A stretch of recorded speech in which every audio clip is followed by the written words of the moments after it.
Hey guys, welcome back to this channel. On today's tutorial, I'm going to show you how you can create a rewind or reverse effect for your videos in CapCut PC. So in CapCut, you can just do it with one click to have that reverse or rewind effect. After you import your video to CapCut PC and add it to track like this.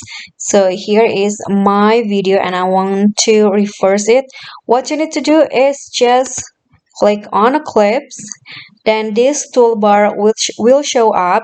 What you need to do is click on the reverse buttons in here. So just click on that option here and then let CapCut do the magic by reversing the clip.